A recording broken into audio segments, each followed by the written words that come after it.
मेरा सीधा सवाल यह है मुमताज जी, जो तस्वीरें हमने देखी हैं वहां पर जिस तरह से शेख हसीना के घर से चीजें लूटी गई, यहां तक कि उनके कपड़े भी प्रदर्शनी पर लगा दिए। सर, इतनी शर्मनाक तस्वीर है वो कि मैं वो दिखाना नहीं चाहती हूं। उनके कपड़े तक लोग उठाकर निकाल कर ले जा रहे हैं। It is shameful.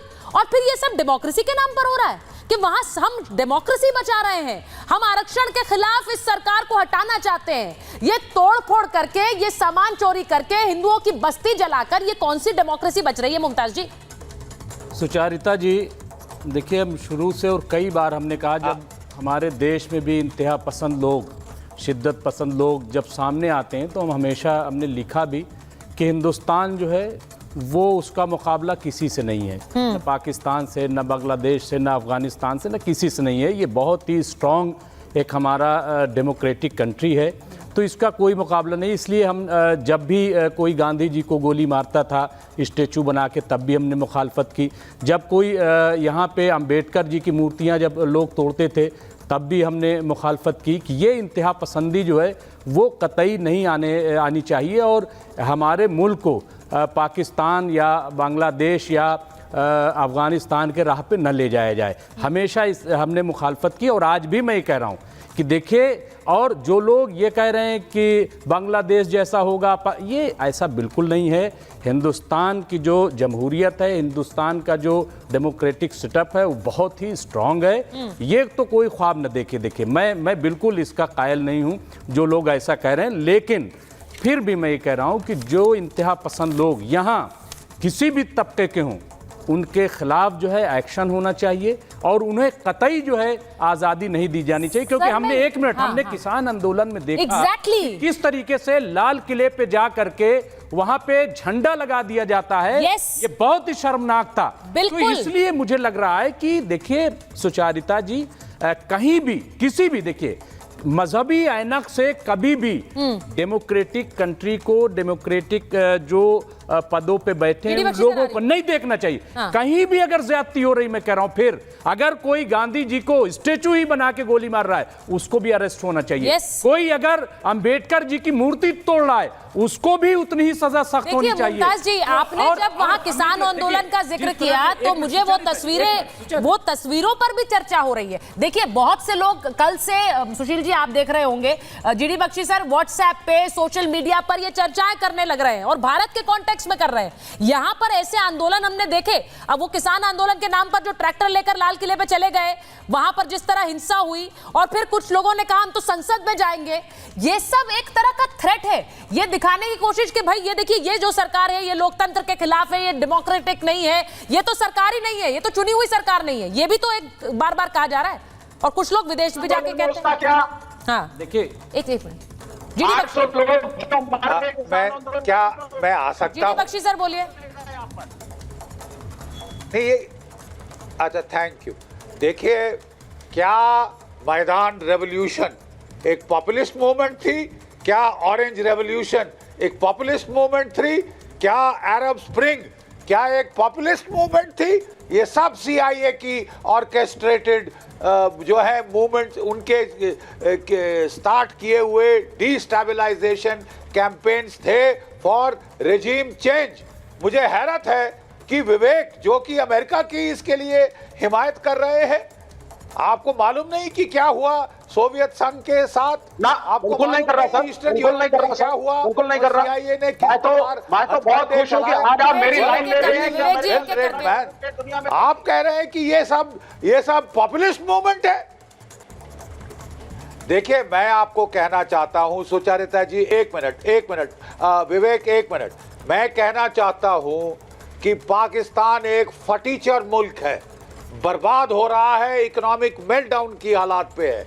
अभी उसको आईएमएफ ने $7 बिलियन का लोन दिया, जिसमें से उसने काफी हिस्सा लगाया है बांग्लादेश को डिस्टेबलाइज करने के लिए, कि ये कैसे इनकी इकोनॉमिक हालत इंप्रूव हो गई, हमसे कितनी अच्छी हो गई। हम चाहते हैं कि ये जिहादी गदर में फंसे रहें, अराजकता आए, है यहाँ पे टोटल एनार्की आए, जैसे हमारे मुल्क में हो रही है। जिस तरह हमारे उनके कोर कमांडर के घर से शुतुरमुर्ग चोरी कर करके और लोग जाके खा गए उनके पीकॉक्स, व्हाइट पीकॉक्स, और उनका खोल के फ्रिज खा गए, वैसे ये वही ड्रामा करवा रहे हैं ढाका के अंदर। अभी तो यही नहीं पता चला कि कौन सा फॉरेन हैंड है, और कोई भी फॉरेन हैंड हो।